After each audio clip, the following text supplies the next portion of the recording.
They don't just freeze for 5 years. They don't just freeze for 5 years. They don't just freeze for 5 years. They don't just freeze for 5 years. They don't just freeze for 5 years. They don't just freeze for 5 years. They don't just freeze for 5 years. They don't just freeze for 5 years. They don't just freeze for 5 years. They don't just freeze for 5 years. They don't just freeze for 5 years. They don't just freeze for 5 years. They don't just freeze for 5 years. They don't just freeze for 5 years for 5 years. They don't just freeze for no reason. He listened, his jaw working. Federal hold? What kind of federal hold? Harper's heart hammered against her ribs. Federal hold. That meant someone had already started investigating. But how? She'd only sent the evidence to Jonah 3 days ago, and he'd said she needed more before contacting Agent Cross, unless Jonah had gone ahead without her. Dante slammed his phone down on the marble counter hard enough to crack the screen. He stood there for a moment, breathing heavily, his hands braced on the counter like he was trying to hold himself upright. "Dante?" Harper ventured carefully. "What's happening?" He turned to look at her, and the expression on his face made her blood run cold. It was the look of a man who'd just realized he was trapped and was now calculating who to blame. "Where did you go?" he asked quietly. "When you had the baby. Which hospital?" Harper's mouth went dry. "Mercy General, the public ER." "Why there? We have premium insurance. You could have gone to St. Catharines, Cedar Hills, anywhere with actual standards." I didn't exactly have time to be choosy. I was in labor and locked in our apartment, remember?" Dante moved closer, and Harper instinctively clutched Caleb tighter. "Who helped you?" "Someone must have helped you get out, get to the hospital. Who was it?" "A neighbor. I don't know his name. He heard me screaming and broke down the door." "What neighbor?" "We don't have neighbors. We have an entire floor to ourselves. From the building across the alley." Harper's voice shook, but she forced herself to maintain eye contact. "I broke the window and screamed until someone responded. I already told you this. You broke 2 windows, threw things into the street, made enough noise that Marcus got 6 calls from other buildings asking what was happening." Dante's eyes narrowed. "That's not the behavior of someone who just needs help. That's the behavior of someone trying to make a statement. The statement was, 'I'm having a baby and I'm trapped.' What other statement would I be trying to make?" Dante's phone rang again. He ignored it, his attention fixed on Harper with an intensity that made her skin crawl. "Did you talk to anyone? At the hospital after you delivered? Did anyone ask you questions about me, about our life, about my business?" "No, they asked me medical questions." "That's it. You're lying." "I'm not." "Don't." Dante's voice dropped to something dangerous. "Don't lie to me, Harper. I can always tell when you're lying. Your left eye twitches. Right there." He pointed at her face. "It's twitching right now." Harper's hand flew to her eye involuntarily. She didn't even know if that was true, but the fact that he'd been watching her closely enough to notice such a detail made her stomach turn. Caleb started to fuss, sensing the tension in Harper's body. She rocked him automatically, her mind racing for a way out of this conversation. "I need to feed him," she said. "He's hungry." "Then feed him. I'm not stopping you." Dante pulled out a chair and sat down, making it clear he intended to watch. Harper's hand shook as she adjusted Caleb to nurse. The intimacy of it felt obscene, with Dante staring at them like they were suspects in an interrogation. She focused on her son, on his small, warm weight in her arms, on anything except the cold calculation in her husband's eyes. Dante's phone rang for the 10th time. This time he answered with barely contained rage. "What?" Harper couldn't hear the other end of the conversation, but she watched Dante's expression shift from anger to shock to something that looked almost like fear. "Say that again," Dante said slowly. "The Ferreira contract? All of it?" A pause. No, that's not possible. We had guarantees, we had assurances from—" He stopped abruptly, his eyes cutting to Harper. "I'll call you back." He hung up and sat in silence for a long moment. "Problems with the Italy deal?" Harper asked, trying to sound like she cared, like she was a concerned wife instead of the person who'd handed federal agents the evidence to dismantle his entire operation. "Nothing I can't handle." But Dante's voice lacked its usual confidence. "The Ferreira Group is claiming there were irregularities in our financial documentation. They're pulling out of the contract." "I'm sorry." "Are you?" Dante leaned back in his chair, studying her. You don't look sorry. You look almost satisfied. I'm not satisfied that your business deal fell through. I'm just trying to take care of our son. Our son? Dante's mouth twisted. I haven't even held him yet. What did you name him? Caleb. Caleb James Lane. Harper said the last name deliberately, watching for his reaction. She got one. Dante's eyes went flat and hard. Lane, you gave him your maiden name. You said you didn't care what I named him as long as he had Moretti legally. I figured we could discuss. We'll discuss it with my lawyers. And while we're at it, we'll discuss custody arrangements. The words hit like a physical blow. Custody arrangements? What are you talking about? We're married. For now. Dante stood, pacing to the window. But clearly you're not stable, Harper. Breaking windows, making scenes, giving birth in a public hospital when we have premium insurance, naming our son after your dead family instead of mine. These aren't the actions of a competent mother. You left me locked in here to die. The words came out before Harper could stop them. You disconnected my phone. You tampered with the security system. You left me no way to get help. Don't you dare talk about competence. Dante spun to face her, and for the first time, Harper saw genuine surprise on his face. You think I did that deliberately? Didn't you? Why would I? What possible reason would I have to hurt my own wife and child? Because you're a criminal, Harper thought. Because I was asking too many questions and getting too close to the truth. Because men like you eliminate problems, and I was becoming a problem. But she didn't say any of that. Instead, she said, Then what happened, Dante? How did all the locks malfunction at the exact moment I went into labor? I don't know, but I'm going to find out. He pulled out his phone and dialed. Marcus, I need the security logs from last week. All of them. Email them to me now. A pause. I don't care if it's protocol. Do it anyway. He hung up and turned back to Harper. If someone tampered with the system, I'll find out who. And when I do, they'll regret it. The irony was almost funny. Dante was so convinced someone had sabotaged him that he couldn't see the most obvious truth. The system had worked exactly as designed. The malfunction had been his malfunction, his oversight, his failure to account for the possibility that his pregnant wife might actually go into labor while he was thousands of miles away with his mistress. Or maybe it hadn't been an oversight at all. Harper watched Dante pace and make calls and slowly lose his grip on the control that defined him, and she realized something crucial. He was starting to panic. The frozen accounts, the collapsed Italy deal, the security breach. It was all happening too fast for him to contain. He was a man used to being 3 steps ahead, and suddenly he was 10 steps behind, which made him more dangerous than ever. Caleb finished nursing and immediately spit up all over Harper's shoulder. She grabbed a burp cloth, her movements automatic after 3 days of solo parenting, and cleaned them both up. You should rest, Dante said suddenly. You just had a baby. You need sleep.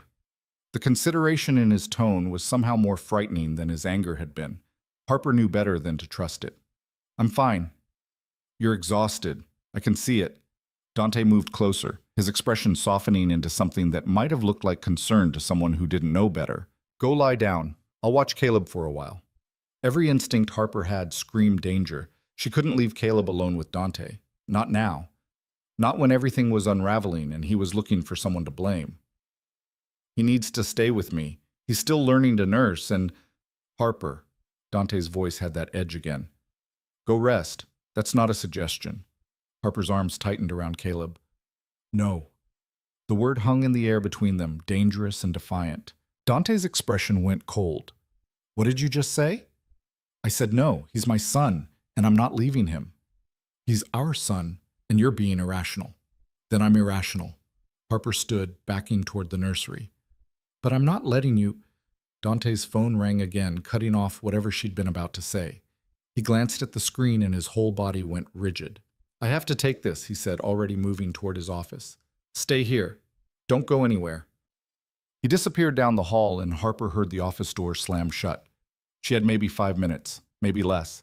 She ran to the bathroom, grabbed the burner phone from its hiding place, and texted Jonah with shaking fingers. Something's happening. His accounts are frozen. He's suspicious. I think I'm in danger. The response came back immediately. Where is he now? Office. On the phone. Can you get out? Harper looked at Caleb, then at the penthouse door. No, she typed. Not safely. Then stay. No, she typed. Not safely. Then stay calm and act normal. I'm calling Cross now. She'll know the accounts are frozen. It means they've already started moving. Help is coming. Harper wanted to believe him, but help felt very far away, and Dante's voice was rising in the office, angry and desperate in a way she'd never heard before. She shoved the phone back in its hiding spot and returned to the living room just as Dante emerged from the office. His face was pale, his eyes wild. "Pack a bag," he said. "What?" "Pack a bag. You and the baby. We're leaving." Harper's blood went cold. "Leaving? Where?" "Does it matter? Just pack what you need for a few days. We're going somewhere safe until I can sort this out." "Sort what out?"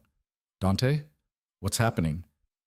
"What's happening is that someone is trying to destroy me." His voice was shaking now, the facade of control completely shattered. "Someone has access to information they shouldn't have. Someone has been talking to federal investigators, and I need to figure out who before everything I've built comes crashing down." He looked at Harper as he said it, and she saw the calculation in his eyes. He was adding things up, the broken windows, the convenient timing of her labor, the hospital she'd chosen, the name she'd given their son. He was starting to suspect her. "I haven't talked to anyone," Harper said, forcing her voice to stay level. "I've been here alone taking care of Caleb, that's it." "Then you won't mind coming with me. For protection." It wasn't a request. It was a threat disguised as concern. Harper's mind raced. If she got in a car with Dante now, while he was this unstable and paranoid, she might never come back. But if she refused, he'd know for certain that she was hiding something. "Okay," she said quietly. "Let me just pack some things for Caleb. Diapers, formula, clothes. You have 5 minutes." Dante checked his watch. "The car is already on its way." Harper went to the nursery on shaking legs, Caleb still in her arms. She grabbed the diaper bag with one hand and started shoving supplies into it with the other, diapers, wipes, a few changes of clothes. Her mind was screaming at her to run, to grab Caleb and just run, but she knew she wouldn't make it past the elevator before Dante caught her.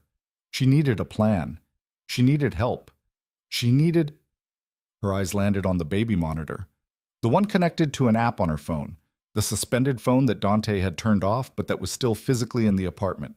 Harper made a decision. She put Caleb in his crib for just a moment, grabbed her suspended phone from the bedroom and tucked it deep in the diaper bag. If she could get to Wi-Fi somewhere, anywhere, she could turn it on and use the baby monitor app to record whatever happened next. It wasn't much, but it was something. "Harper," Dante's voice echoed down the hall. "Time's up." She grabbed Caleb and the diaper bag and forced herself to walk calmly back to the living room. Dante was waiting by the door, a black duffel bag in one hand and his laptop bag in the other. "Ready?" he asked. No, Harper thought, but she nodded anyway.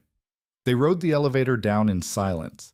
Marcus was at his post in the lobby, but his eyes slid away from them as they passed, like he'd been instructed not to see anything, not to remember anything. The town car was waiting at the curb, engine running. Dante opened the back door and gestured for Harper to get in. She climbed inside with Caleb, the diaper bag clutched in her free hand like a lifeline. Dante slid in beside her and gave the driver an address Harper didn't recognize. The car pulled into traffic, and Harper watched the city slide past the tinted windows, each block taking her further from safety. "Where are we going?" she asked again. "My attorney's office. We need to establish some legal protections while everything gets sorted out." Legal protections? Harper's stomach dropped. That meant paperwork, documents, things she'd be forced to sign under duress. She thought of Jonah's warning about men like Dante always having leverage, always creating paper trails that would destroy their victims if things went wrong. What kind of protections? Power of attorney, guardianship arrangements for Caleb, standard precautionary measures. Dante was looking at his phone as he spoke, his tone too casual.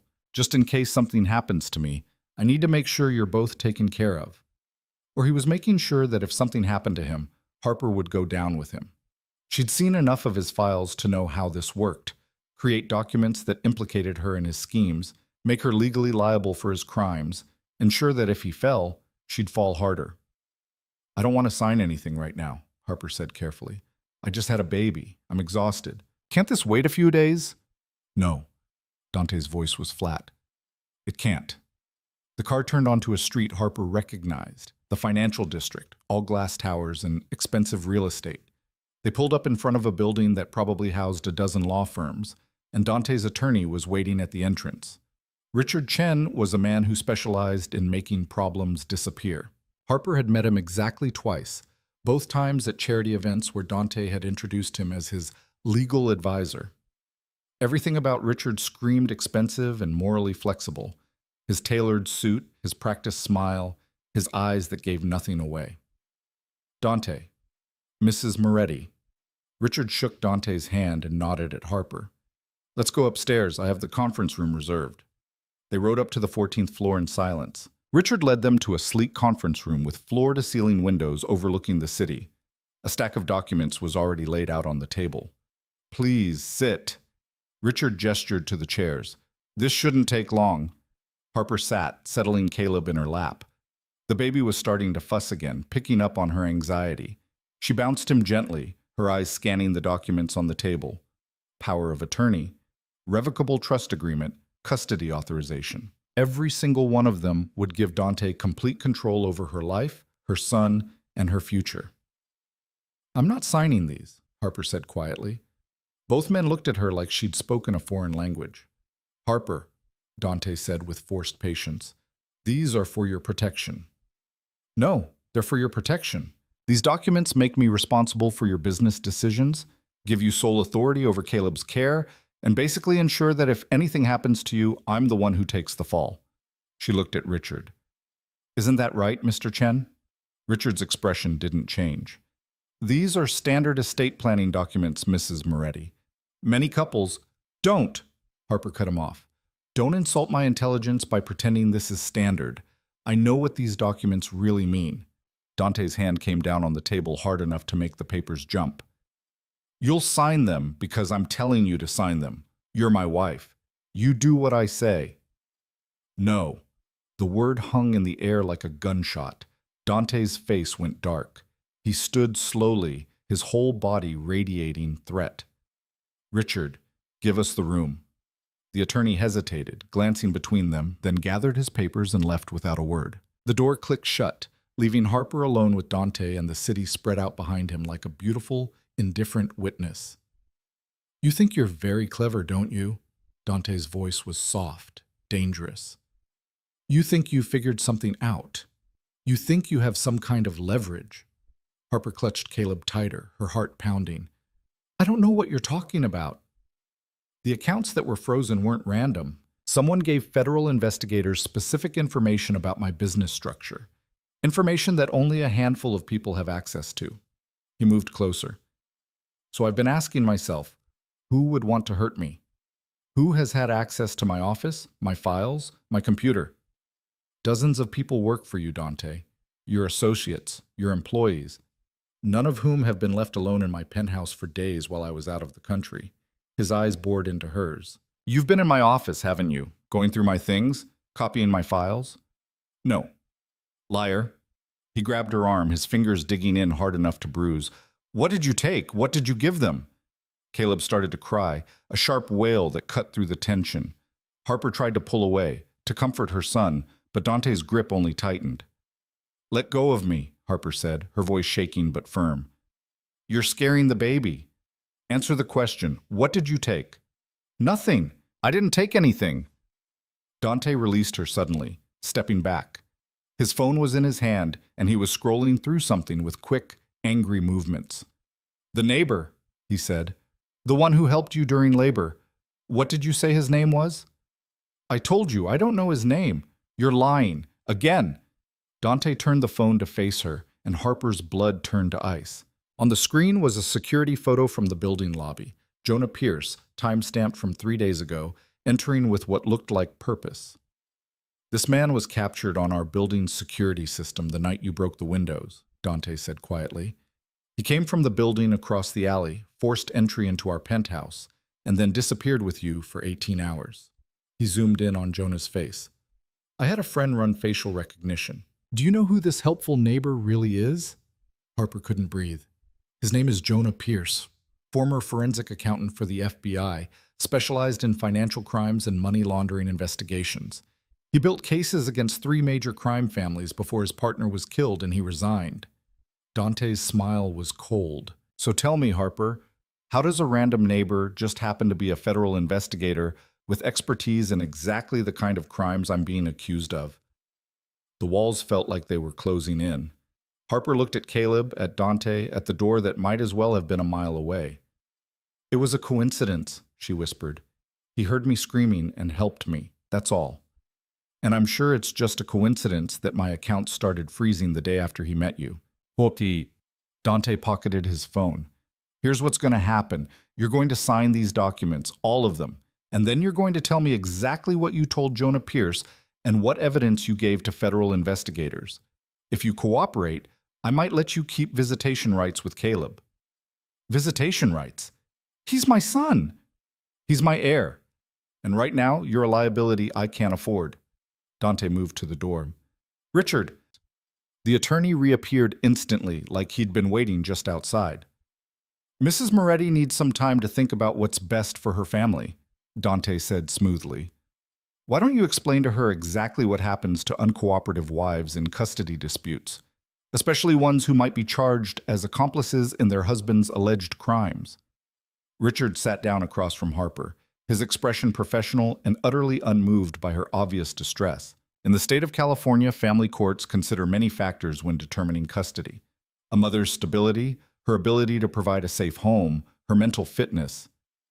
Harper stopped listening. She was calculating distances. To the door, to the elevator, to anywhere that wasn't this room with these men who saw her and her son as nothing more than leverage.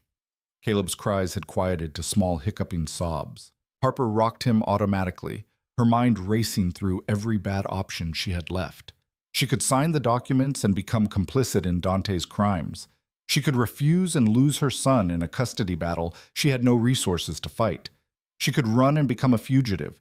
She could call for help and pray someone answered before Dante silenced her permanently.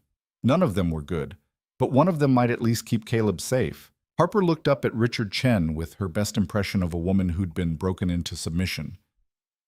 I need to use the restroom, and I need privacy to nurse the baby. Richard glanced at Dante, who nodded curtly. Down the hall, second door on the left, Richard said. Don't take too long. Harper stood on shaking legs and carried Caleb out of the conference room. The hallway was empty, quiet except for the hum of expensive air conditioning and her own heartbeat pounding in her ears. She went to the bathroom, locked the door, and pulled out the diaper bag with hands that wouldn't stop trembling. Her suspended phone was still there, buried under diapers and baby clothes. She pulled it out and turned it on, praying there was enough residual battery life for what she needed to do. The phone powered up but showed no service, still suspended. But there was Wi-Fi. The building's guest network was password protected, but Harper had watched Dante connect to it before at a different law office in the same building. She tried the same password. Legal Eagle 2019. It worked. Harper's suspended phone connected to Wi-Fi, and suddenly she had access to everything. Her apps, her messages, everything Dante thought he'd cut her off from.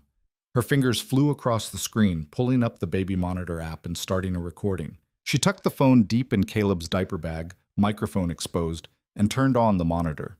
Then she pulled out the burner phone and texted Jonah. Chen and Associates Law Office, 14th floor. He knows about you. He's trying to make me sign documents. Please help. She sent the same message to the number Jonah had given her for Agent Miranda Cross, along with a screenshot of the power of attorney documents. It was all she could do. Harper deleted the messages, hid the burner phone, and forced herself to breathe slowly. She splashed water on her face, checked her reflection, and tried to look like a woman who'd accepted her fate instead of a woman who'd just lit a fuse and was praying the explosion came fast enough. When she walked back into the conference room, Dante was on his phone again, his back to the window. Richard had the documents spread out, a pen positioned neatly beside them. Better? Dante asked without looking at her. Yes. Good. Then let's finish this. He finally turned to face her, and his expression was almost gentle. Sign the papers, Harper. Make this easy on everyone. Harper sat down and picked up the pen. She pulled the first document toward her. the power of attorney that would make her legally responsible for Dante's business decisions. She read it slowly, carefully, while both men watched her with barely concealed impatience.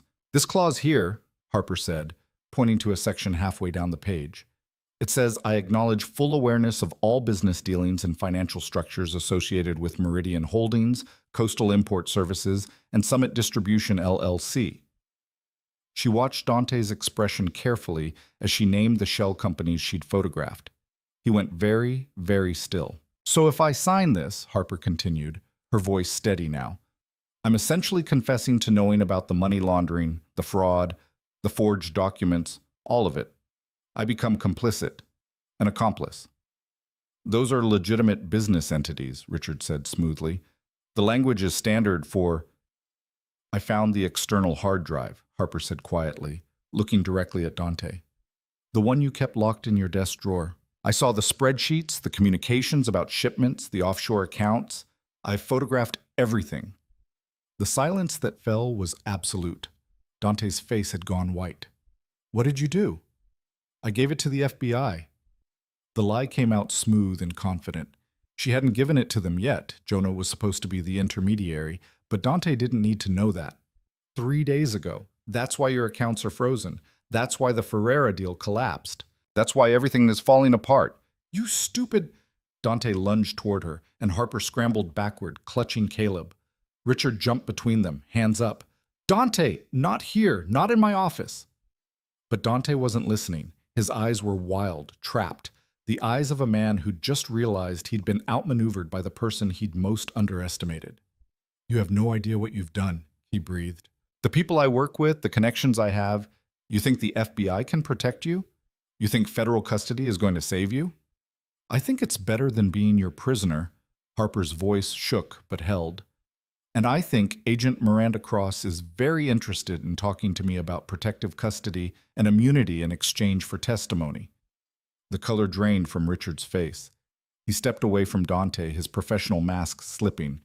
"I need to make a call. Excuse me." He practically ran from the room. Harper and Dante faced each other across the conference table, her holding their son, him holding nothing but rage and the crumbling remains of his empire. "This isn't over," Dante said softly. "You're still my wife. Caleb is still my son. And I promise you, Harper, you will regret this." "Maybe," Harper said, "but at least I'll regret it free." Dante's phone rang, a different ringtone, one Harper had never heard before. He looked at the screen and his face went ashen. He answered without speaking, listened for 10 seconds, and hung up. "We're leaving," he said. "Now. I'm not going anywhere with you." "You don't have a choice." But even as he said it, Harper heard something she'd never heard in Dante's voice before: uncertainty. The conference room door burst open. Richard stood in the doorway, his expensive suit rumpled, his careful composure completely shattered. "The FBI is in the lobby," he said. "They're on their way up." Dante's eyes cut to Harper, and in that moment she saw him make a calculation.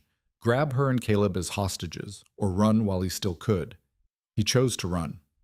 Dante grabbed his laptop bag and headed for the door, then stopped and looked back at her one last time. "This isn't mercy, Harper. This is strategy. When they can't make their case stick, when you realize what you've done, when you need me to make all of this go away, you'll come back. They always do." Then he was gone, Richard scrambling after him, leaving Harper alone in the conference room with Caleb and the unsigned documents scattered across the table.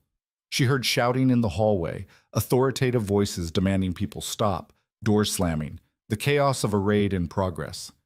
Harper stayed where she was, holding her son, waiting for whatever came next.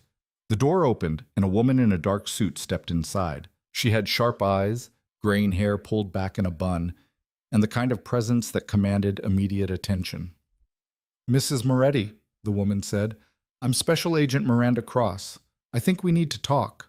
Closed the door behind her. Closed the door behind her, cutting off the chaos in the hallway, and gestured to the chair across from Harper. "May I sit?"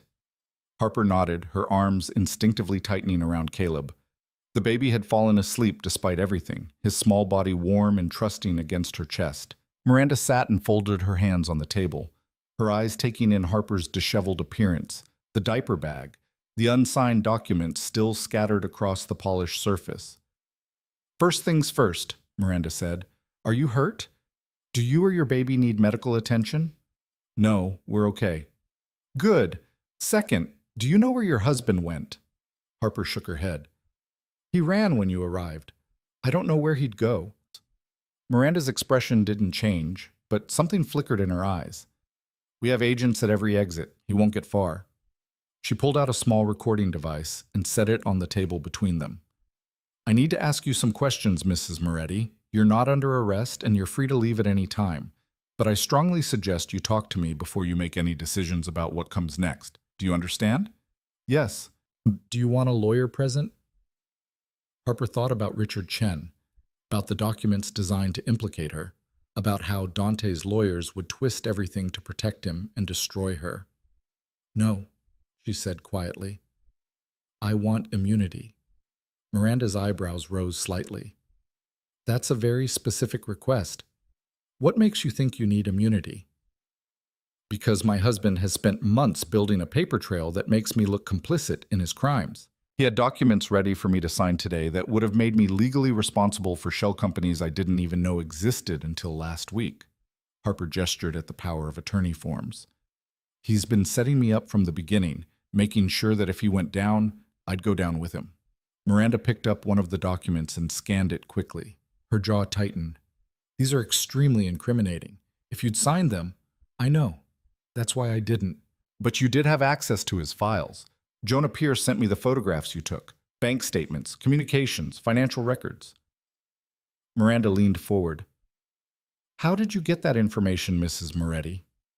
Harper met her eyes steadily. "I went through his office while he was in Italy. I photographed everything I could find that looked suspicious. I didn't steal anything. I didn't tamper with evidence. I just documented what was already there." "Why?" The question was simple, but the answer was complicated. Harper looked down at Caleb, his tiny fingers curled against her shirt, completely dependent on her to keep him safe. "Because he locked me in our penthouse and left me to die in labor," Harper said, her voice breaking. "Because I realized that the man I married wasn't who I thought he was. Because I was terrified he was going to take my son away from me, and I needed leverage to protect us both." Miranda was quiet for a long moment. "I'm going to be honest with you, Harper. May I call you Harper?" "Yes." "The evidence you collected is compelling, but it's not enough on its own. We've been investigating Dante Moretti's organization for 8 months. We know he's running money for several criminal enterprises, drug trafficking, illegal gambling, possibly human trafficking. We know he uses shell companies and offshore accounts to launder funds. What we don't have is the kind of insider testimony that would make a case stick in court." Harper's stomach dropped. "You want me to testify against him?" "I want you to have the option, but first I need to understand exactly what you know and what you can prove." Miranda tapped the recording device. "So let's start from the beginning. When did you first suspect your husband was involved in illegal activity?" The next 2 hours were the longest of Harper's life. She told Miranda everything, about the marriage that had started as a fairy tale and turned into a cage, about the financial control and isolation, about the $50 and the disconnected phone and the locked doors. She described finding the Meridian Holdings folder, the external hard drive, the communications about shipments and packages. She explained how Jonah had helped her understand what she was looking at, how to document it, how to protect herself. Miranda listened without interrupting, taking notes on a legal pad, her expression giving nothing away. When Harper finally finished, exhausted and hoarse, Miranda sat back and studied her for a long moment. "You understand what testifying would mean," Miranda said carefully. "You'd be the government's primary witness against a man with deep connections to organized crime. Your life would change completely. You'd need protection, relocation possibly, a new identity if the threat level was high enough." "What about Caleb?" "He'd be protected too. But Harper, I need you to understand something crucial. Once you commit to this path, there's no going back. You can't change your mind halfway through. You can't reconcile with your husband or try to work things out. This is permanent." Harper thought about the penthouse, with its beautiful prison windows, about the $50 and the grocery list, about Dante's cold eyes when he'd grabbed her arm and demanded to know what she'd taken. She thought about the kind of man who would leave his 9 months pregnant wife locked in an apartment with no way to call for help. "I don't want to go back," Harper said quietly. "I want immunity. I want full custody of Caleb with no visitation rights for Dante, and I want enough financial support to start over somewhere he can't find us. Can you make that happen?" Miranda's expression softened almost imperceptibly. "I can't make promises about custody. That's family court, not federal. But I can offer you immunity from prosecution for any crimes you may have been unknowingly involved in. I can provide witness protection if the threat level warrants it. And I can make sure the U.S. Attorney's Office knows that you're a cooperating witness who deserves consideration." "What do I have to do?" "First, you need to give me everything. Every photo, every document, every piece of information you collected. Then you need to tell me everything you remember about Dante's business, names, dates, conversations. Anything that might help us build a timeline." Miranda paused. "And eventually you'll need to testify in front of a grand jury and possibly at trial." Harper's hands were shaking. She looked down at Caleb, still sleeping peacefully, oblivious to the fact that his mother was about to tear apart his father's entire world. "Okay," she whispered. "I'll do it." Miranda reached across the table and covered Harper's hand with her own. The gesture was brief, professional, but it carried a weight of understanding that made Harper's eyes sting with tears. "You're making the right choice," Miranda said. "I know it doesn't feel like it right now, but you are." The door opened and another agent stuck his head in. "Cross, we have a situation." Miranda stood immediately. "What kind of situation?" "Moretti's attorney is demanding to speak with his client. Says Mrs. Moretti is being held against her will, and he's filing for emergency custody of the minor child." Harper's blood went cold. "He can't do that, can he?" Miranda's expression hardened. "He can try, but he won't succeed." She turned to the other agent. "Where's Moretti now?" "In custody. We got him at the parking garage. He had $50,000 in cash, a burner phone, and 2 passports, one real, one fake." A grim smile crossed Miranda's face. "Flight risk. Perfect." She looked back at Harper. "Stay here. Don't sign anything. Don't talk to anyone except me or Agent Reeves here. Understood?" Harper nodded, and Miranda swept out of the room with Agent Reeves in tow. The door closed, leaving Harper alone again with her thoughts and her sleeping son, and the growing realization of what she'd just set in motion. She pulled out the diaper bag and checked on her suspended phone, still recording through the baby monitor app. She stopped the recording and saved it, then pulled up the photos she'd taken of Dante's files. Hundreds of them, all time-stamped, all carefully documented. Evidence, proof, ammunition. Her hands found the burner phone next, and she texted Jonah. "I'm with Agent Cross. Dante's in custody. I'm cooperating." The response came within seconds. "Good. You did the right thing. Are you safe?" "For now. His lawyer is trying to get emergency custody of Caleb." "He won't get it. Not with Dante in federal custody for flight risk. Stay calm. Cross is good at what she does." Harper wanted to believe that, but she knew how the world worked, knew that men like Dante had resources and connections that could reach into places regular people couldn't imagine. She'd just declared war on someone who had the money and motivation to destroy her completely. Caleb stirred, making small, hungry sounds. Harper shifted him to nurse, grateful for the distraction of something normal and necessary in the middle of all this chaos. She was just getting him latched when the door opened again. This time, it was a woman in an expensive suit carrying a briefcase that probably cost more than Harper's entire wardrobe. She had steel gray hair, sharp eyes behind designer glasses, and the kind of presence that made it clear she was used to being the most important person in any room. "Mrs. Moretti, I'm Patricia Summers. I'm an attorney specializing in family law, and I've been retained to represent your interests in this matter." Harper blinked. "I didn't hire a lawyer. Agent Cross did, on behalf of the federal government.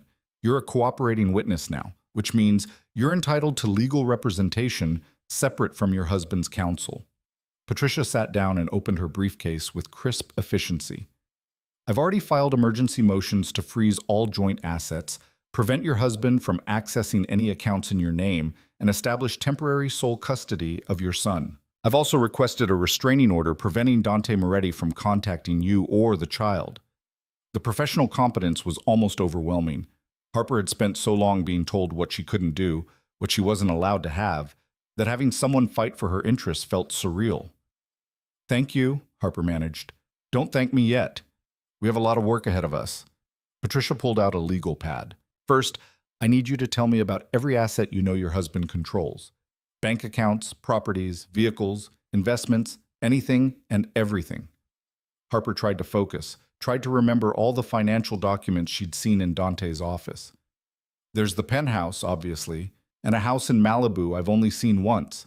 He has multiple cars, a Mercedes, a BMW, something Italian I can't pronounce. There are the offshore accounts I photographed, and the shell companies, and—" She stopped, a memory surfacing. "Wait, there's a safe. In the penthouse behind a painting in the bedroom.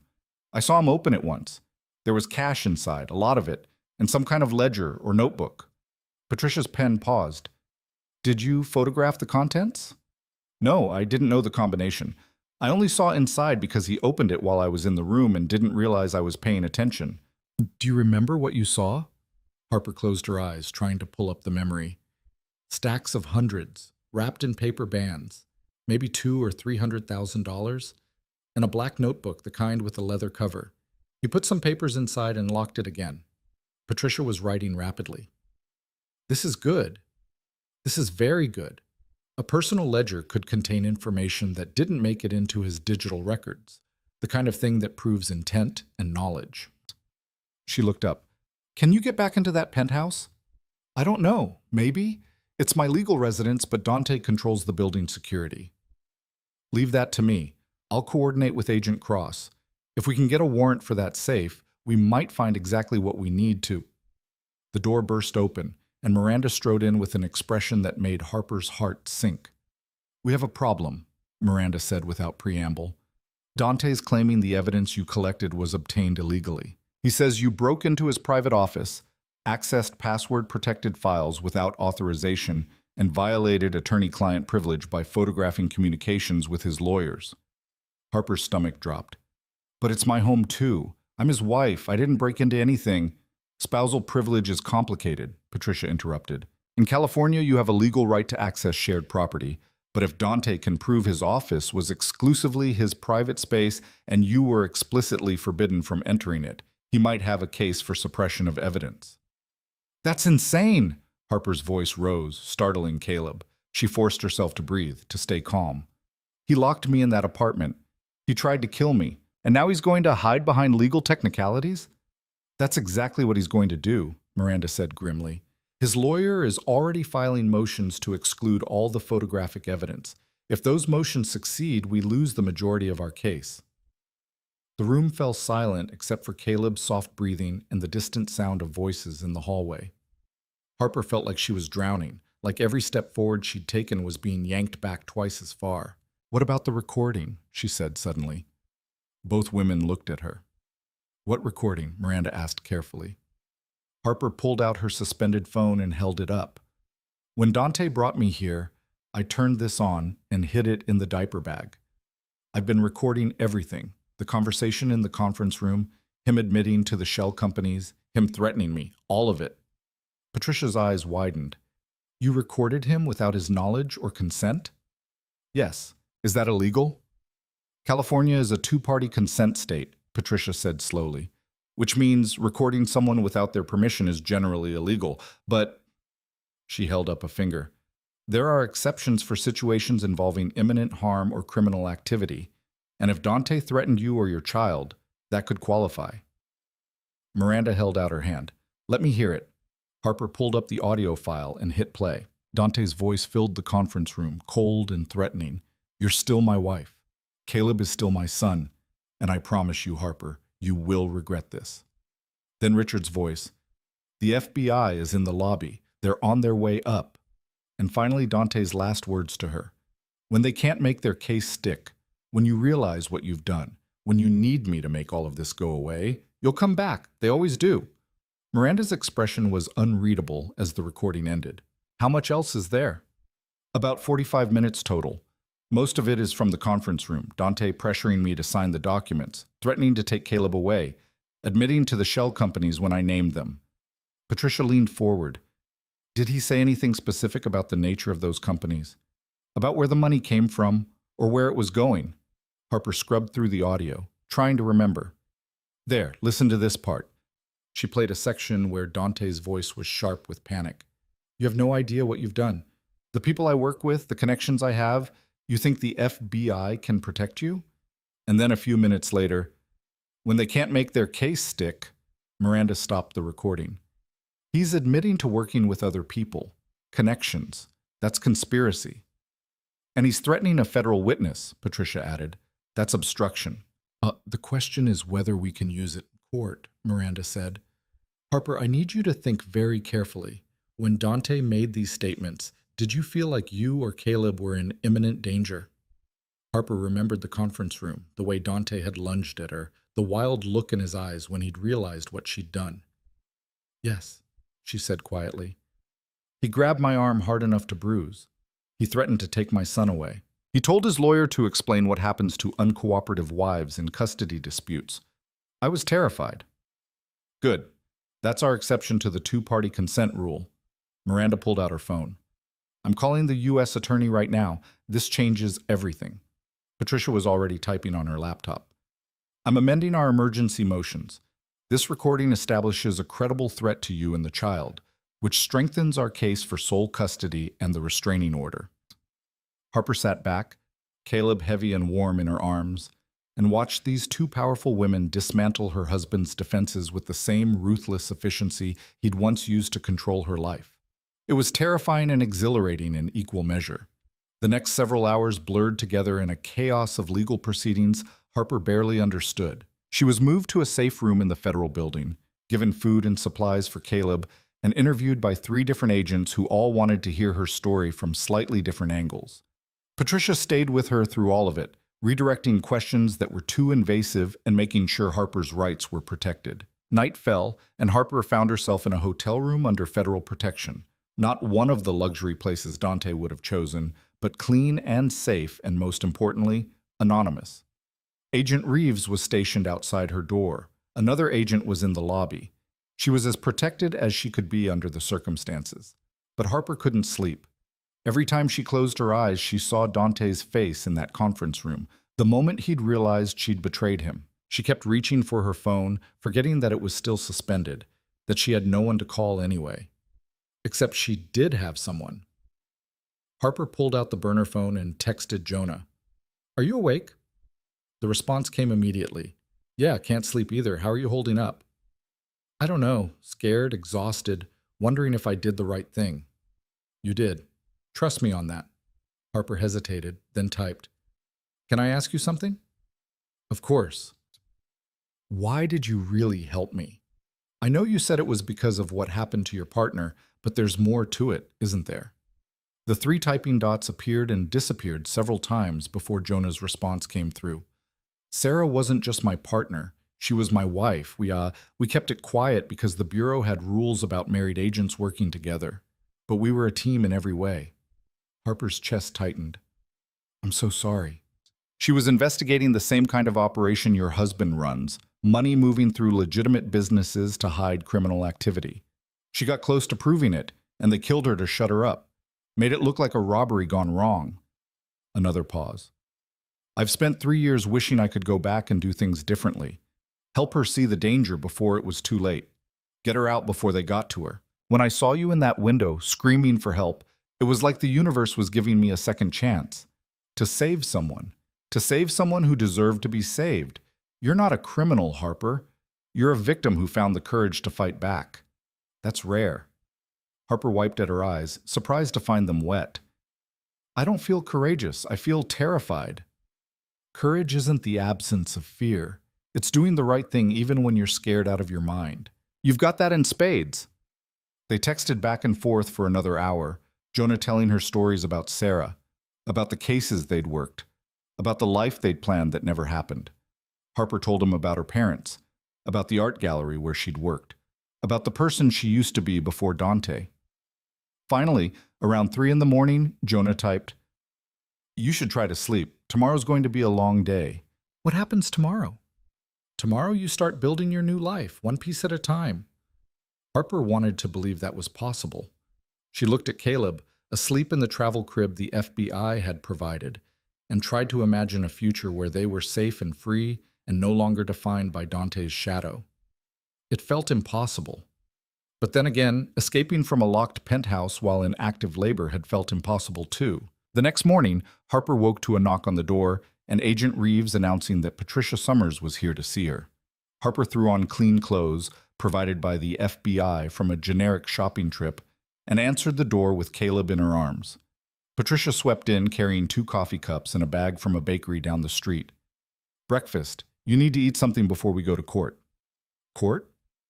"Emergency custody hearing. Dante's lawyer is pushing hard, and the judge wants to hear from both sides before making a ruling." Patricia handed Harper a coffee. "Agent Cross will be there to testify about the ongoing investigation and the threat level. I'll present the evidence of Dante's financial control and the locked penthouse incident. But Harper, you need to be prepared. You're going to have to face him." Harper's hands shook, sloshing coffee over the rim of the cup. "He'll be there?" "His lawyer will definitely be there. Dante himself might be if the marshals transport him from custody. But you won't be alone.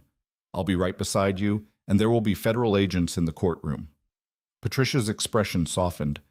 "I know this is hard, but you're going to walk in there with your head up, you're going to tell the truth, and you're going to show that judge exactly who deserves to raise your son." 3 hours later, Harper sat in a family courtroom that smelled like floor polish and recycled air, Caleb in her arms, Patricia at her side. Across the aisle, Richard Chen sat with an empty chair beside him. Dante was still in federal custody and hadn't been cleared for transport. The judge was a woman in her 60s with kind eyes and an expression that suggested she'd seen every kind of family dysfunction imaginable and was tired of all of it. "This is an emergency hearing regarding custody of the minor child Caleb James Lane Moretti," the judge said, reading from her notes. "The mother, Harper Lane Moretti, is requesting sole custody with supervised visitation for the father, Dante Moretti, who is currently in federal custody on unrelated charges. Mr. Chen, you're representing the father?" Richard stood. "Yes, Your Honor. My client maintains that Mrs. Moretti is an unfit mother who has been cooperating with federal investigators to falsely incriminate him in criminal activities. He believes the child is being used as leverage in a federal investigation and requests immediate joint custody to protect his parental rights." The judge's eyebrows rose. "The child is 4 days old. You're requesting joint custody of a 4-day-old infant whose father is in federal custody?"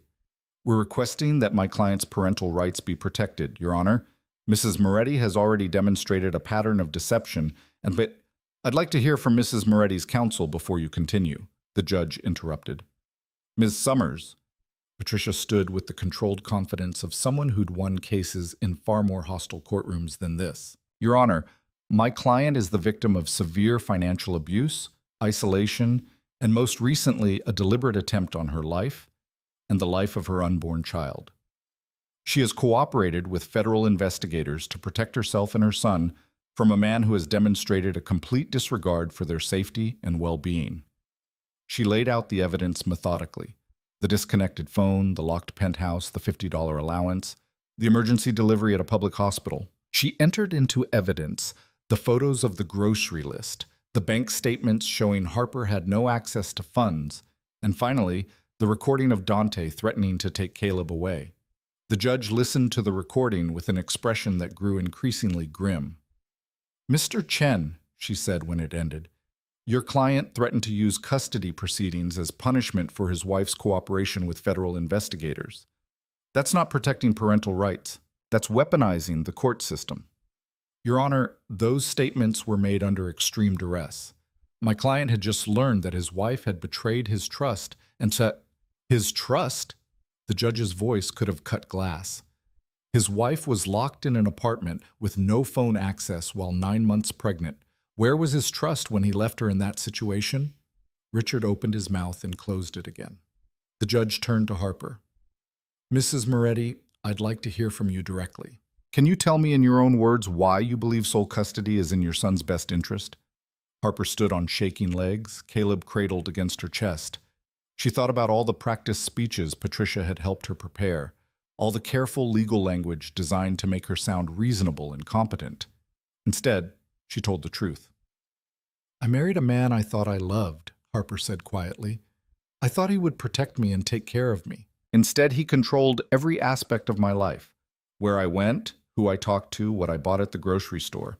He made me feel like I was crazy for asking questions, like I was ungrateful for wanting basic human dignity. Her voice strengthened. And when I was at my most vulnerable, when I was in labor and terrified, he left me locked in our home with no way to get help. If a neighbor hadn't heard me screaming and broken down the door, Caleb and I would both be dead. She looked directly at Richard Chen. I don't know if Dante meant to kill us. Maybe it was just indifference. Maybe he genuinely didn't think about what would happen. But either way, he left us to die. And I will do everything in my power to make sure he never has the chance to hurt my son the way he hurt me. The silence in the courtroom was absolute. The judge was quiet for a long moment, then she picked up her gavel.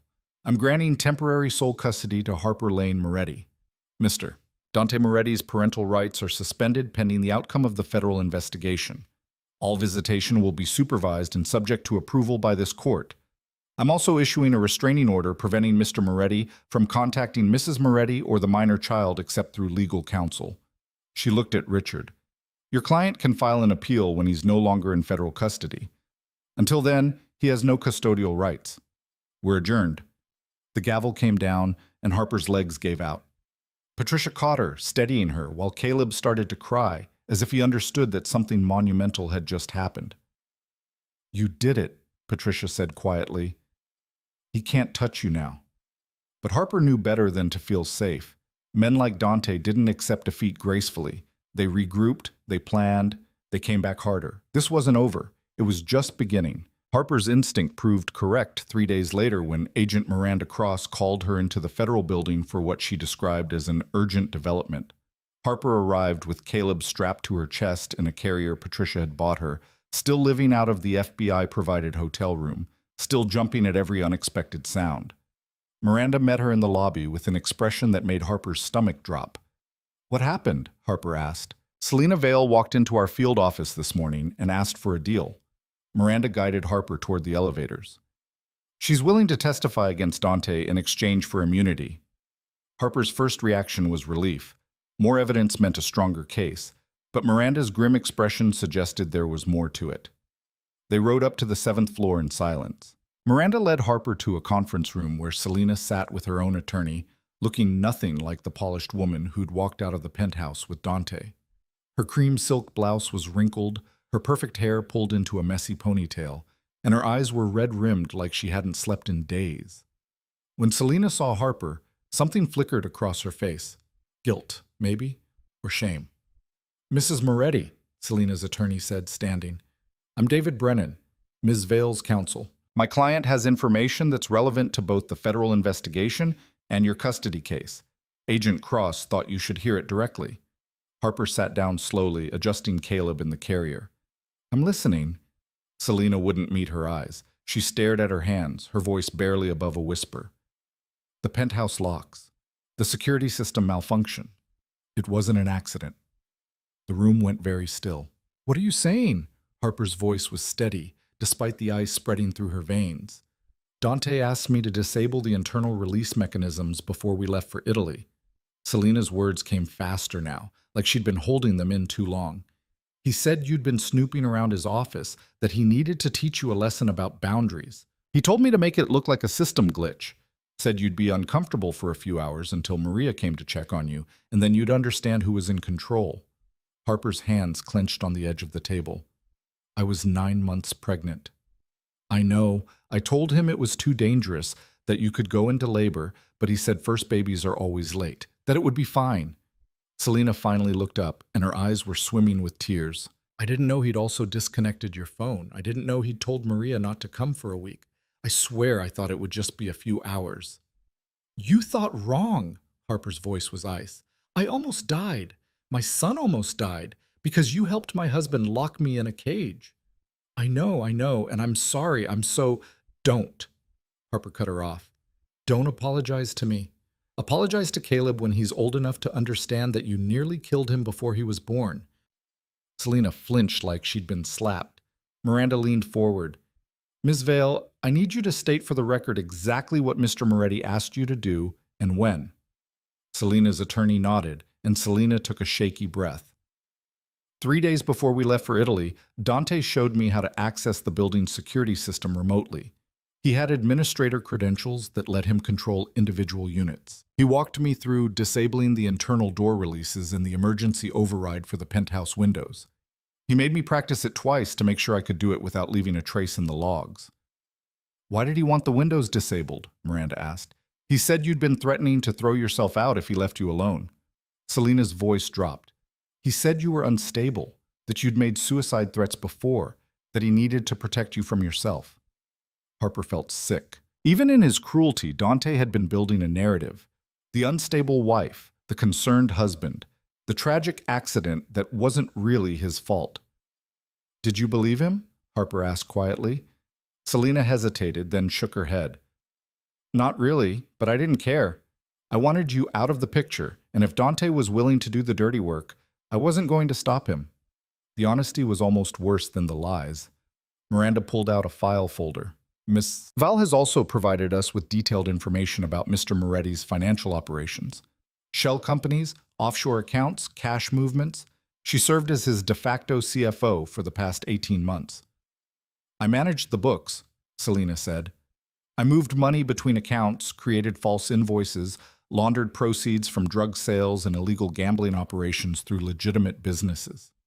I knew everything Dante was doing because I was the one making it look legal." Harper stared at this woman who'd smiled at her like a predator, who'd walked out of the penthouse laughing about place and obedience, who'd nearly killed her and her unborn child out of pure ambition. "Why are you telling us this now?" Harper asked. "Because Dante tried to make me the fall guy." Selena's voice hardened. "The second he got arrested, he started telling the feds that I was the mastermind, that I'd manipulated him, that he had no idea what I was doing with his money. He was willing to let me go to prison for 30 years to save himself." "So this isn't about doing the right thing," Harper said. "This is about revenge." "Does it matter?" Selena met her eyes finally.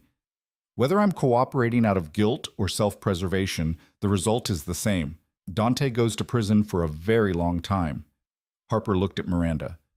"Can you use her testimony?" "Absolutely. Testimony from a co-conspirator who handled the financial operations is exactly what we need to prove Dante's knowledge and intent." Miranda closed the file. "Ms. Vale's cooperation also gives us leverage to flip other members of the organization. Once they realize his lieutenant turned on him, the dominoes will start falling." "What happens to her?" Harper gestured at Selena. "Immunity in exchange for full cooperation and testimony," Miranda said. "She'll still face civil penalties, and she'll never work in finance again, but she won't see the inside of a prison cell." The injustice of it burned in Harper's chest. Selena had nearly killed her, had helped Dante build his criminal empire, had destroyed lives for profit and ambition, and she was going to walk away free. But Harper was learning that justice and fairness weren't always the same thing. "Fine," Harper said. "Use her testimony. Do whatever you need to do to make sure Dante never gets out." Over the next 6 weeks, Harper learned what it meant to be a federal witness. She gave 17 depositions, identified hundreds of documents, and spent hours with prosecutors preparing for the grand jury testimony that would determine whether Dante faced trial. She also learned what it meant to be a single mother with no money and no home. The FBI put her up in extended stay housing and gave her a stipend for expenses, but it wasn't enough to cover diapers and formula and the mounting costs of keeping a newborn alive. Patricia filed motions to access the frozen marital assets, but Dante's lawyers fought every request, arguing that Harper wasn't entitled to funds from accounts she'd helped the FBI freeze. Harper was living on $50 a week again, except this time she'd chosen it rather than having it imposed on her. That made all the difference. She was folding laundry in her tiny hotel room when someone knocked on the door. Agent Reeves checked the peephole and stepped aside, and Jonah walked in carrying 2 bags from the grocery store.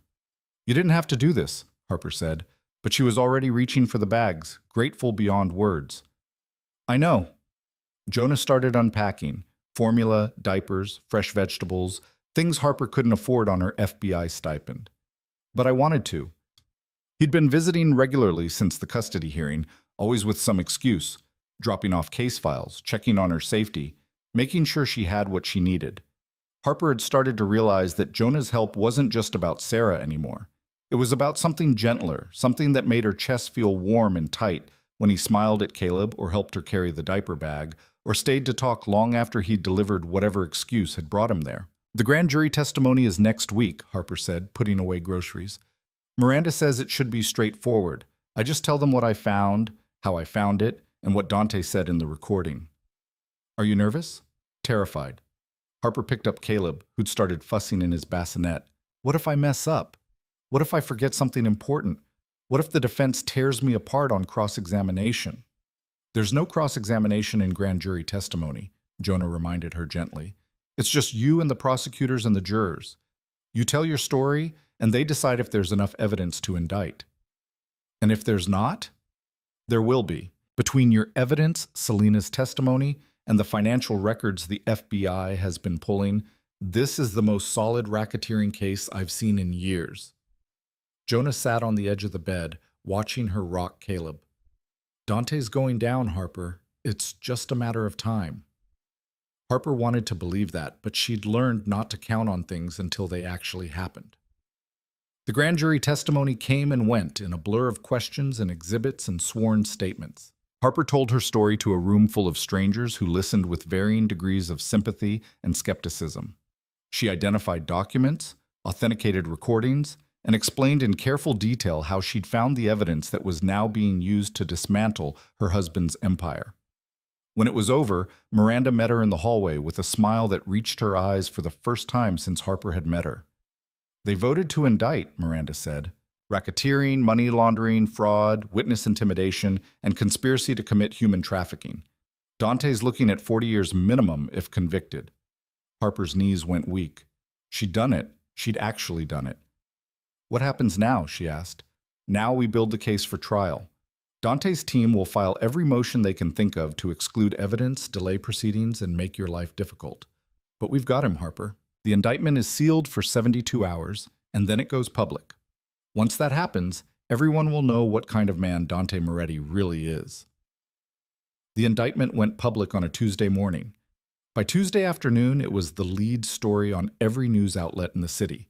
Prominent businessman arrested for running a massive criminal enterprise, using luxury real estate and legitimate companies to launder drug money and gambling proceeds. The talking heads on television debated whether his wife was a victim or a co-conspirator, whether she'd known what he was doing, whether her testimony could be trusted.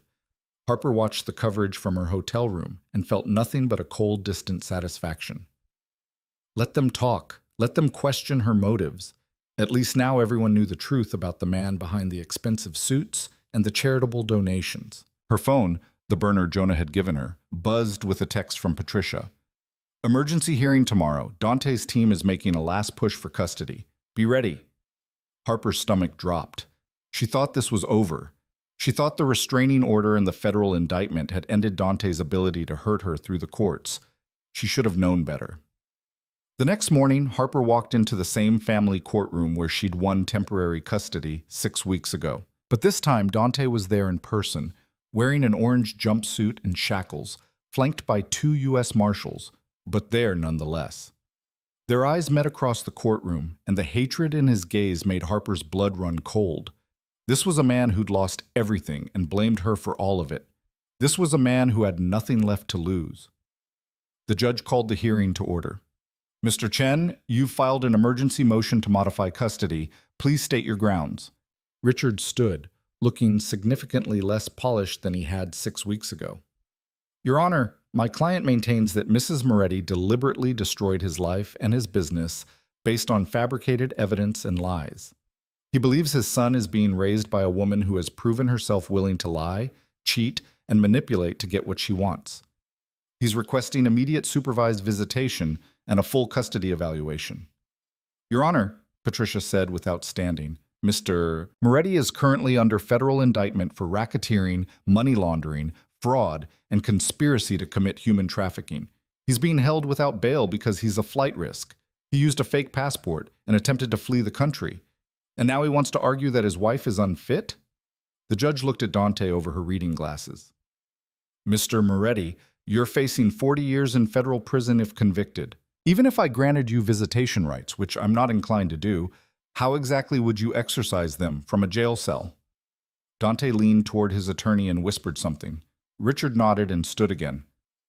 My client wishes to address the court directly, Your Honor. The judge sighed. This is highly irregular, but go ahead. Dante stood as much as the shackles would allow. When he spoke, his voice was the same smooth, controlled tone Harper remembered from their marriage. The voice that had once convinced her he loved her, that had made her believe his lies. Your Honor, I made mistakes. I admit that. I got involved in business dealings that crossed legal lines, and I'm prepared to face the consequences of those choices. He paused, his eyes finding Harper's. But I never stopped loving my wife, and I never stopped wanting to be a father to my son. Harper's hands clenched in her lap. Harper was lonely in our marriage, Dante continued. I traveled too much, worked too hard, didn't give her the attention she deserved. When she found out she was pregnant, I think she saw an opportunity to get my attention back. She started asking questions about my business, going through my files, looking for leverage. That's a lie, Harper said before she could stop herself. The judge held up a hand. Mrs. Moretti, you'll have your chance to speak.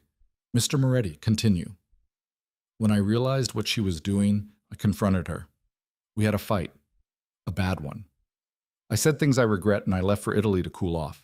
I never meant for the security system to malfunction. I never meant to put her or our baby in danger. His voice broke perfectly, like he'd practiced it. But when I came back and found out she'd gone to the FBI, that she'd turned everything I'd told her in confidence into ammunition against me, I realized she never loved me. She loved what I could give her. And when she couldn't control me anymore, she decided to destroy me. The story was so smooth, so plausible, so completely divorced from reality that Harper almost admired the audacity of it. Is that all? The judge asked. No, Your Honor, I have one more thing. Dante reached into his pocket, slowly, with the marshals watching his every move, and pulled out a folded piece of paper. He handed it to Richard, who brought it to the judge. The judge unfolded it and read, her expression unchanging. What is this? She asked. A letter, Dante said. Written by Harper 3 months ago. I found it in her nightstand drawer when I was packing to leave for Italy. Harper's heart stopped. She knew exactly what letter he was talking about. Would you like to read it, Your Honor? Richard asked. I think I should. The judge cleared her throat and began, Dear Diary. It's not a diary entry, Harper interrupted. It's a letter I never sent. To whom? The judge asked. Harper's throat closed. She looked at Patricia, who gave the smallest nod of encouragement. To my mother, Harper whispered. She died 3 years ago. I sometimes write letters to her when I'm struggling with something. I never send them, obviously. The judge's expression softened slightly, but she continued reading. I don't know how much longer I can do this. Living with Dante is like living with a stranger who sometimes pretends to be my husband. I feel invisible most days, like I'm just a piece of furniture he walks past on his way to something more important. The baby is the only thing that makes me feel real anymore. Sometimes I wish I could just disappear, take the baby and start over somewhere he'd never find us. Would that make me a terrible person? Would you understand if I did? The silence in the courtroom was crushing. Your Honor, Richard said smoothly, this letter clearly shows that Mrs. Moretti was planning to kidnap the child and disappear long before any security malfunction or federal investigation. She's been strategizing how to take my client's son away from him since before the baby was even born. Harper felt like the floor had dropped out from under her. Every private thought, every desperate moment, every cry for help she'd written to a dead woman, twisted into evidence of premeditation and malice. That letter was private, Harper said, her voice shaking. It was me processing my feelings, trying to cope with an abusive marriage. I never actually planned to... Abusive marriage? Dante's voice cut across hers. I gave you everything, Harper. A home worth millions, more money than you could spend, security, status. You gave me $50 a week and a locked door. Harper was on her feet now, months of rage finally breaking through. You controlled every aspect of my life. You monitored my movements. You cut me off from friends and family. And when I was at my most vulnerable, you left me to die. That letter you're so proud of finding? I wrote it 2 weeks before you locked me in our apartment while I was in labor. I wrote it because I was drowning and had no one to talk to because you'd systematically isolated me from every person who might have helped. Mrs. Moretti, the judge said gently, please sit down. Harper sat, shaking, Caleb stirring against her chest. The judge was quiet for a long moment, studying the letter, studying Dante, studying Harper. Mr. Moretti, she said finally, I've been doing this job for 23 years. I've seen every kind of custody dispute, every manipulation, every tactic people use to hurt each other through their children, and I've learned to recognize certain patterns. Dante's confidence flickered. A woman who's planning to kidnap her child doesn't write letters to her dead mother wishing she could disappear. She makes plans. She gathers resources. She creates escape routes. The judge set down the letter. What I see here is a woman in crisis, reaching out to the only safe person she could think of, even though that person was gone. That's not evidence of malicious intent. That's evidence of desperation. Your Honor, Richard began. I'm not finished. The judge's voice was steel. I've also reviewed the evidence from the federal case, the recordings, the photographs, the testimony from Ms. Vale about the security system being deliberately disabled. Mr. Moretti, you tried to frame this as your wife's betrayal. But what I see is a man who attempted to control his wife through isolation and abuse, and when that failed, attempted to kill her by proxy. That's not... You had her phone disconnected. You disabled the locks and windows.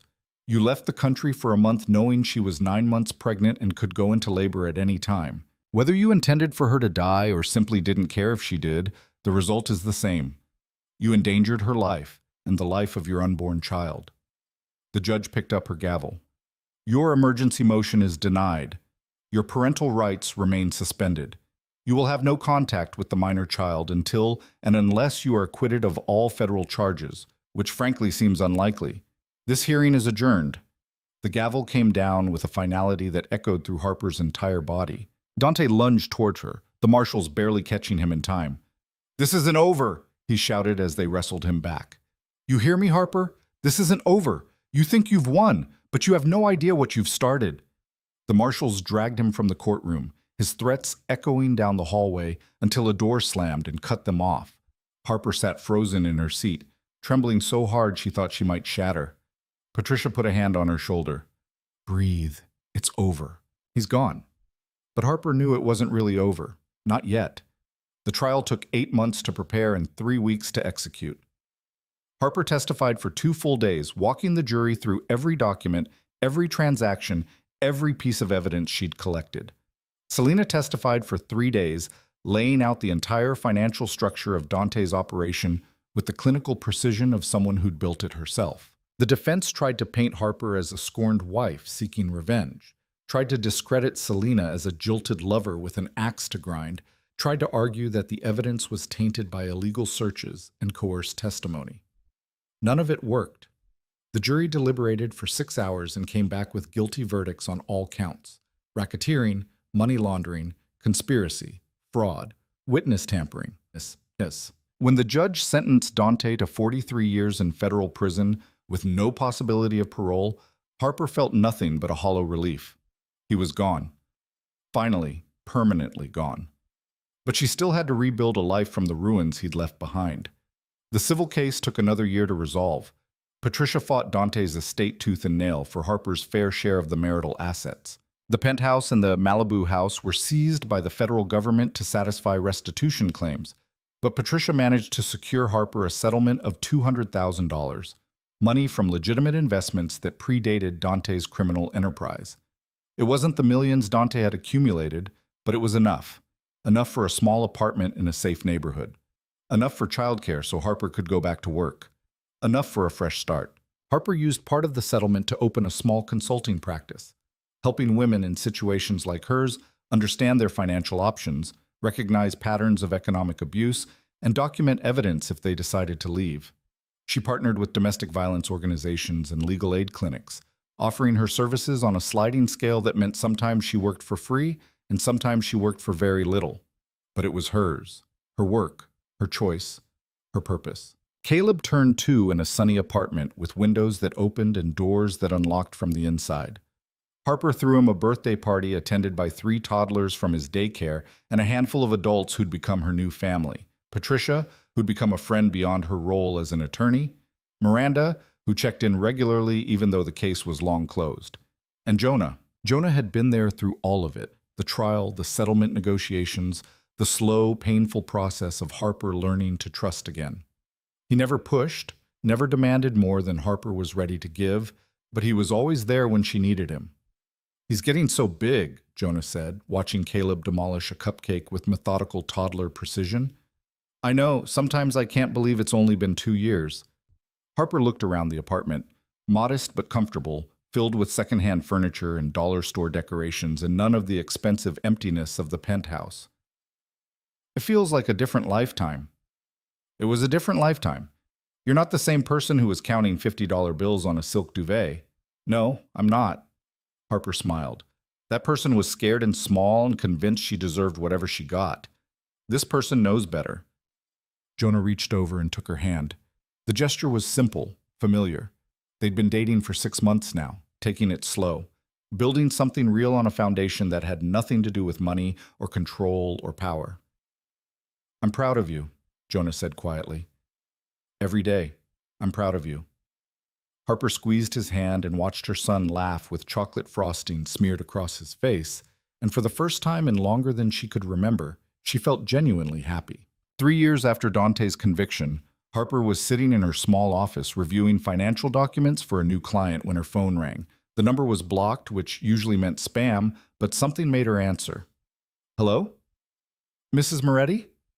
The voice was female, young, terrified.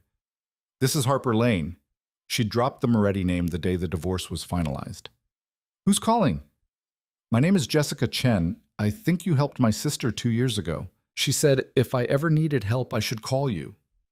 Harper sat up straighter, already pulling out a legal pad. "What kind of help do you need?" "My husband controls all our money. I have 2 kids and no access to bank accounts. He travels for work, and I think he's doing something illegal because there's always cash around the house, but never any explanation of where it comes from." The woman's voice cracked.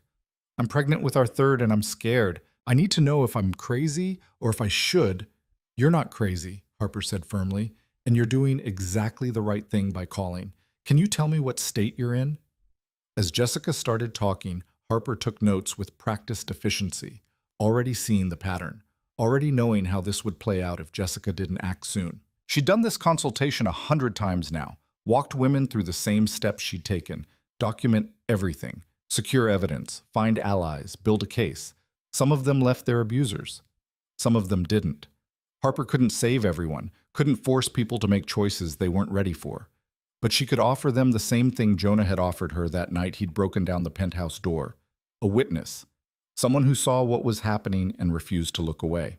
That evening, Harper came home to find Jonah making dinner while Caleb built elaborate block towers on the living room floor. It was such a normal scene, so beautifully ordinary, that Harper had to stop in the doorway and just breathe it in. "Good day?" Jonah asked, looking up from the pasta he was stirring. "Sad day, but necessary day." Harper dropped her bag and went to him, sliding her arms around his waist and resting her head against his back. "A woman called, pregnant, trapped, scared. Reminded me of me. Did you help her? I gave her information, resources, options. Whether she uses them is up to her." Harper pulled back and looked at Jonah. "Do you ever wonder if we're making a difference? If any of this actually matters?" "Every day." Jonah turned to face her fully. "But then I think about you, about how you went from having $50 and no way out to running a practice that's helped dozens of women escape situations just like yours. And I think, yeah, it matters. Maybe we can't save everyone, but we can make sure the people who are ready to save themselves have the tools to do it." Harper kissed him then, soft and grateful, a kiss that tasted like home and safety and all the things she'd thought she'd lost forever when she'd married Dante Moretti. Caleb chose that moment to crash his block tower with an enthusiastic boom and demand attention. Harper scooped him up, making him giggle, and carried him to the kitchen where Jonah was plating pasta with the kind of domestic competence that still sometimes surprised her. They ate dinner together at a table that was too small for 3 people but somehow felt exactly right. They gave Caleb a bath and read him stories, and tucked him into his bed in a room that was cramped but cheerful, decorated with drawings he'd made at daycare and photos Harper had taken at the park. When he was finally asleep, Harper and Jonah sat on the tiny balcony that overlooked a parking lot and the city beyond, drinking cheap wine and talking about everything and nothing. "I got a letter from Dante today," Harper said eventually. Jonah went very still. "What did it say?" "I don't know. I didn't open it." Harper pulled the envelope from her pocket and turned it over in her hands. 43 years is a long time. Eventually he'll get out, and when he does, if he comes after you, we'll handle it, Jonah said firmly. "You, me, Patricia, Miranda, we're all still here.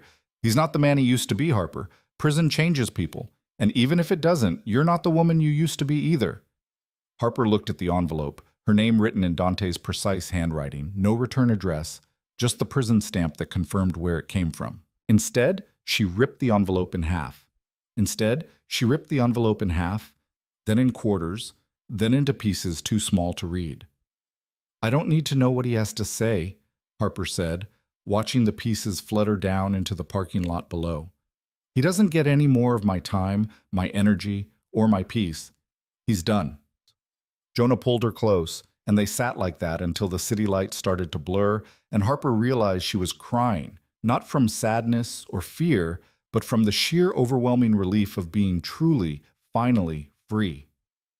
5 years after the night she'd counted $50 on a silk duvet, Harper Lane stood in a small community center and addressed a room full of women who'd come to hear her speak. "Financial abuse is invisible," she told them. "It doesn't leave bruises you can photograph or injuries you can document in an ER. It leaves you broke and dependent and convinced you deserve it because you're not smart enough, not capable enough, not worth more than whatever scraps your abuser decides to give you." She paused, looking at the faces staring back at her, some scared, some angry, some desperately hopeful. "I'm here to tell you that's a lie. You're worth more. And if you're ready to take your life back, I can show you how to follow the money, build evidence, and rewrite your story on your own terms." After the presentation, a woman approached her, mid-30s, well-dressed, with the careful makeup that Harper recognized as an attempt to hide too thin features and exhausted eyes. "Can I talk to you?" the woman asked quietly. "In private?" They found an empty office, and the woman pulled out her phone with shaking hands. "My husband gives me a household allowance, $200 a week. He says it's generous, that most wives don't get that much control." She showed Harper her banking app, an account in her name with exactly $200 in it, refreshed every Monday like clockwork.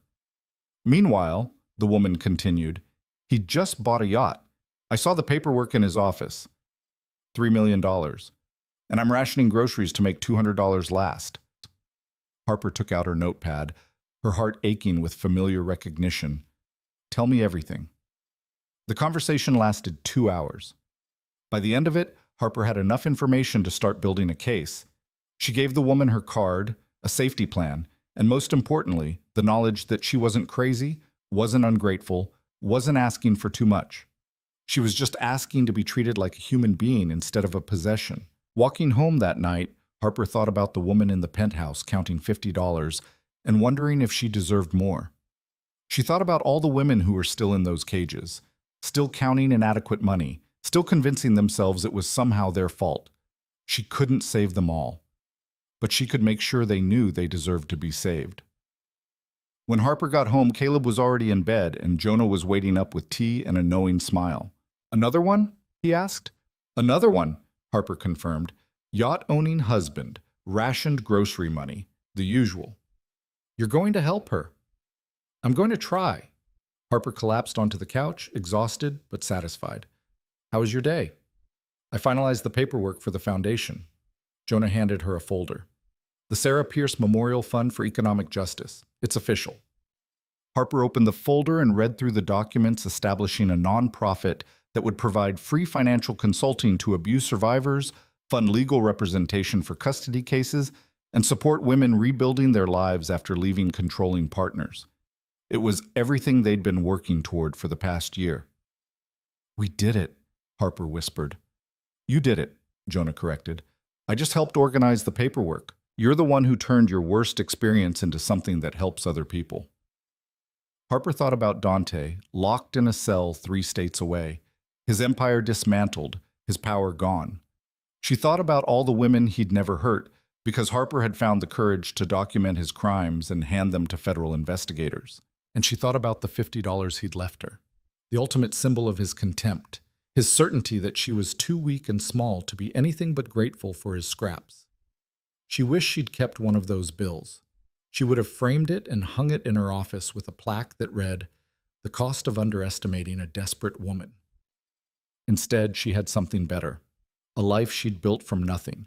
A son who would grow up knowing his mother was strong, and a network of women who were learning to see their own worth clearly. Dante had tried to make her invisible. Instead, he'd made her unstoppable. 7 years after the conviction, Harper received a call from the federal prison system. Dante had been moved to a maximum security facility after attempting to coordinate witness intimidation from inside prison. He'd tried to send threats to Selena, to Harper, to the judge who'd sentenced him. It hadn't worked. All he'd done was add another 10 years to his sentence. Harper thanked the caller for the notification and hung up without any of the fear she might have felt years ago. Dante was no longer the villain in her story. He was just a cautionary tale she told to clients about what happened to men who thought control was the same as power. That night, she and Jonah and Caleb, now 7 years old and full of questions about everything, sat down to dinner in their home.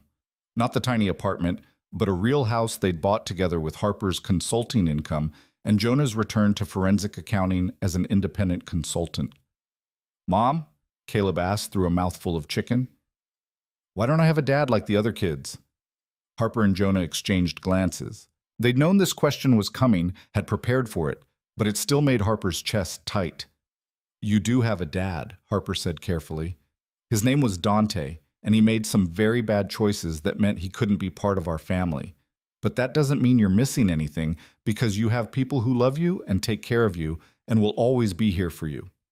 Caleb thought about this, then looked at Jonah. "Are you going to marry my mom?" Jonah nearly choked on his water. "What?" "My friend Sarah says when grown-ups live together and love each other, they get married. So are you?" Harper felt her face flame, but Jonah just smiled. That soft, genuine smile she'd fallen in love with somewhere between the FBI safe house and the custody trial. "Would you be okay with that?" Jonah asked Caleb seriously. "If I married your mom?"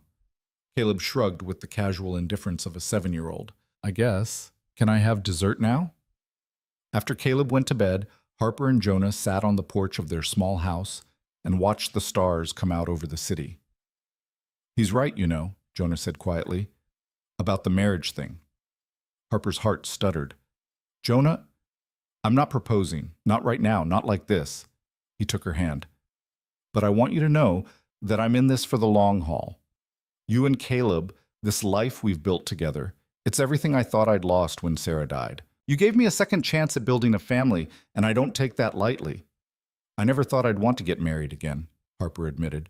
"After Dante, the whole institution felt like a trap." "It was a trap with him, but it doesn't have to be." Jonah squeezed her hand. "Marriage should be about partnership, not ownership. About choosing each other every day, not controlling each other." Harper leaned her head on his shoulder, breathing in the night air and the safety of being with someone who saw her as an equal instead of a possession. "Ask me again in a year," she said quietly, "when I've had time to really believe that kind of marriage is possible." "Deal." They sat in comfortable silence, and Harper thought about the girl who'd worked in an art gallery and dreamed of a fairy tale romance. That girl had gotten her fairy tale, just not the one she'd expected. No prince, no castle, no happily ever after that looked like a movie. Instead, she'd gotten something better. A hard-won freedom, a purpose born from pain, and a love built on respect rather than illusion. 10 years after counting $50 on a silk duvet, Harper Lane stood in a federal courthouse lobby and watched Selena Vale walk past on her way to a civil trial. They hadn't spoken since Selena's testimony had helped convict Dante, but their eyes met across the marble floor. Selena looked different, older, harder, her expensive clothes and perfect hair unable to hide the weight of choices that couldn't be undone. Harper waited to feel anger or satisfaction or vindication. Instead, she felt nothing but a distant pity for a woman who'd chosen ambition over ethics and would spend the rest of her life living with that choice. Selena broke eye contact first and hurried away, and Harper turned back to her own life, the one she'd built piece by painful piece from the ruins Dante had left behind. She had a client meeting in 20 minutes, a woman whose husband controlled every dollar and told her she was too stupid to manage money. Harper had her notes ready, her questions prepared, and a plan to show this woman exactly what her husband was hiding and how to document it legally. It was what she did now. Day after day, case after case, woman after woman. Some of them left their abusers, some of them went back. Harper couldn't control that, but she could make sure that when they were ready to save themselves, they knew how to follow the money. Because in the end, that's what it always came down to. Not love or family or partnership, but power and control and the question of who got to decide how the money was spent. Dante had thought he could keep her small by keeping her broke. He'd thought $50 and a grocery list would be enough to contain her. He'd been catastrophically wrong. Harper smiled as she walked into her meeting, thinking about Dante in his cell, stripped of everything that had once made him feel powerful. And she thought about herself, running a thriving practice, raising a son who knew his mother was strong, planning a future with a man who saw her as an equal. She'd taken the worst thing that had ever happened to her and turned it into the foundation for helping other women escape the same trap. That felt like justice. Real, hard-won, messy justice that didn't come from a courtroom or a jury verdict, but from the simple act of refusing to stay broken. Dante had tried to destroy her. Instead, he'd forged her into something he could never break again. And if that wasn't the perfect revenge, Harper didn't know what was.